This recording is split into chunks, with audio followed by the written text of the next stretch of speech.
On March 25th, the Japanese retail giant Isetan Mitsukoshi announced that it will close its department store in Shanghai, China, by the end of June.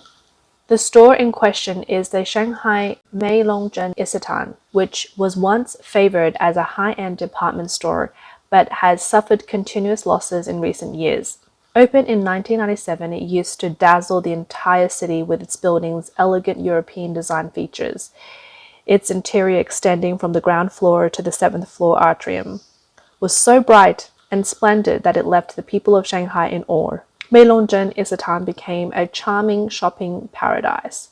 Many in Shanghai now lament the upcoming closure, saying, "The glorious past is gone and never to return, and an era has come to an end." Previously, the company had planned to close 2 of its stores in Tianjin, with the Tianjin Isetan Nanjing Road store announcing on November 23, 2023, that it would cease operations on April 14, 2024, due to the expiration of its lease. The Tianjin Beihai Isetan store ended its operations on March 11, 2024. Isetan has been withdrawing from China for a period of time.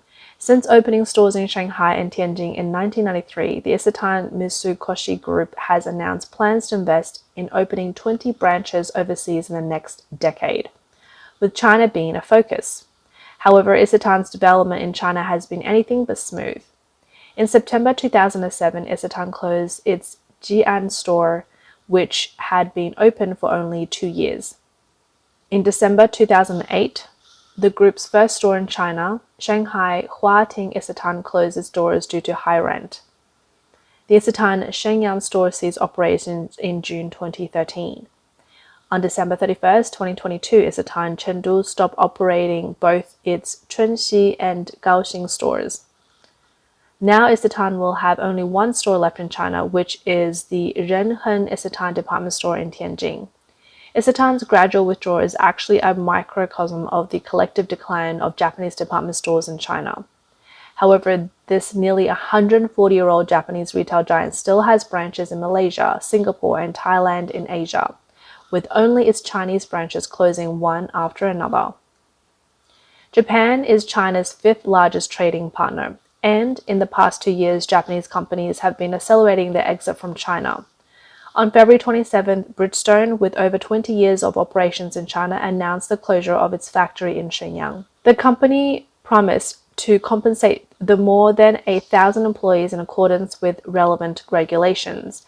The company also plans to cease its commercial tire manufacturing and sales business in the first half of 2024.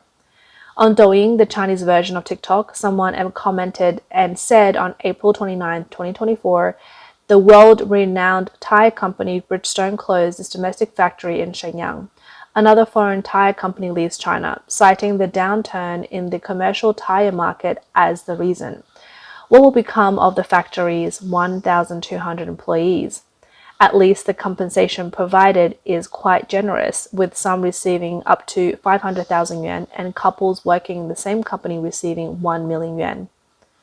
The blogger said, "To be honest, the welfare and security provided by foreign companies are better than those of Chinese companies." Bridgestone closed its tire factory in Huizhou, Guangdong at the end of 2021, transferring its capacity and equipment to Shenyang. 2 years later, the Shenyang factory also closed. Currently, Bridgestone still has factories and research and development departments in Tianjin, Wuxi, and Guangzhou, among other locations.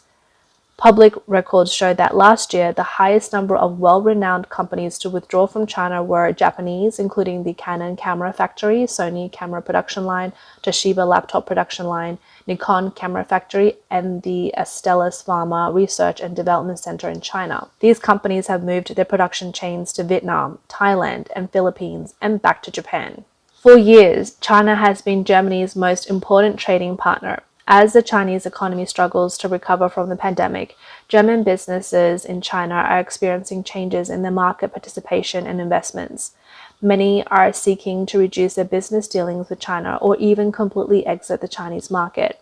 According to an exclusive report by Handelsblatt in February, Neurobotics, a German robotics startup with cutting-edge technology, will no longer manufacture robots in China and plans to move its production back to Germany.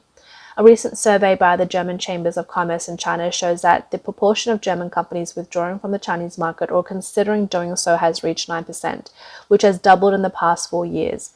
The Chamber states that the survey highlights the challenges faced by German companies operating in China, including increasing competition from local companies, unfair market access, economic difficulties, and geopolitical risks. The CEO of Monk Group, a German ladder manufacturer, expressed to the media the growing frustration of doing business in China. He shared an experience saying, "One day we placed a large order and paid up front, but the goods were never delivered. When we called, no one answered. We flew to China, and by the time we got to the factory, it was deserted, with only a security guard at the gate. The company had vanished, and we never got our money back." He mentioned that his company now prefers to do business with trusted European suppliers, even if it means paying more. He will do so for peace of mind. Prominent independent commentator Cai Shengkun recently posted on X that a friend working in Denmark for Siemens had traveled to Shanghai on a business trip. The purpose of the trip was to sell Siemens Lingan operations to a state-owned company, signaling Siemens' total exit from China. This means a total of 8 foreign-owned suppliers in the upstream and downstream supply chain are also withdrawing. Siemens has a strict policy against using substitute components from local Chinese suppliers, so its departure means the entire chain of foreign enterprises connected to it is also leaving. Cai's friend mentioned that Siemens, after nearly 40 years of building strong ties within China's government circles and almost having a monopoly on Beijing's government projects before outsourcing to other German companies, is now pulling out of China. The decision was influenced by several factors. First is the lockdown in Shanghai in 2022. Secondly, after the Russia-Ukraine and the Israel-Hamas wars, the entire global situation has changed. On one hand, the Chinese government departments have become irrational, making it hard to communicate with them. On the other hand, hesitating to leave China today could mean losing the entire world on their side tomorrow. Hence, Siemens made the firm decision to pull out. As a result, as Cai Shengkun has observed, with Siemens products being directly shipped out of Yangshan port, the previously bustling roads leading to the port area, filled with trucks and cargo containers piled high, are now deserted. There's not a single truck in sight, and the container yard is empty. Cai's friend also noticed while flying from Copenhagen to Shanghai via the Netherlands that the flight from the Netherlands was fully booked with Chinese passengers. These are people traveling from Canada, the United States, and other European countries to China. They had to transit through the Netherlands because many countries are unwilling to offer direct flights to China, as businesses prefer not to deal with Beijing.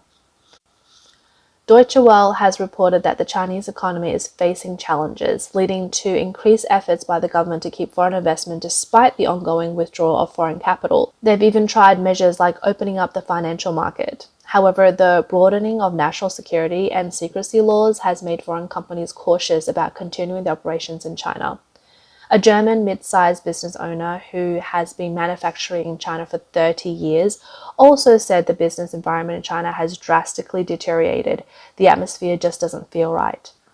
Some American companies have also chosen to leave China. Last year, American investment giant Vanguard Group and performance consulting firm Gallup decided to withdraw from China. Technology consultancy Forrester and the Gerson Lohman Group have also significantly reduced their staff. Industries with high dependency on Chinese manufacturing are also moving some of their production lines to India, Vietnam, and other countries. Last year, U.S. Commerce Secretary Gina Raimondo said U.S. companies have complained to her that China has become uninvestable. In a recent development, Swedish telecom giant Ericsson announced strategic changes in its Chinese operations, including job cuts and restructuring efforts. According to reports by Chinese media on March 12, Ericsson would be pulling its core network business out of China, resulting in the layoffs of all employees in that division. This will affect about 1,000 R&D staff across 10 floors in the Ericsson building in Shanghai. In the meantime, Ericsson plans to enrich its global R&D team to better align with businesses and other needs while improving the flexibility and cost efficiency in software design. Ericsson's decision to pull out of Chinese market is thought to be influenced by its dwindling market share in China. Another reason is the Swedish government's decision to exclude Chinese firms Huawei and ZTE from participating in Sweden's 5G network construction. This move has placed Ericsson, which is based in Sweden, in a difficult position within the Chinese market. In recent years, foreign direct investment (FDI) in China has continued to decline. Data released by China's Ministry of Commerce on March 22nd showed that the FDI into China for January and February 2024 fell by 19.9% compared to the previous year, to 215 billion yuan, marking the 8th consecutive month of decline. This drop was significantly larger than January's 11.7%. The People's Bank of China reported that the direct investment liability, which measures the inflow of foreign capital, stood at just 33 billion for the 2 months. This represents an 82% fall from 2022, hitting the lowest point since 1993. Since the historic decline in foreign investment last year, FDI has continued to fall. Investments are driven by the pursuit of profit, typically directed towards regions or economies expected to yield high returns. As profits start to diminish, so does investment.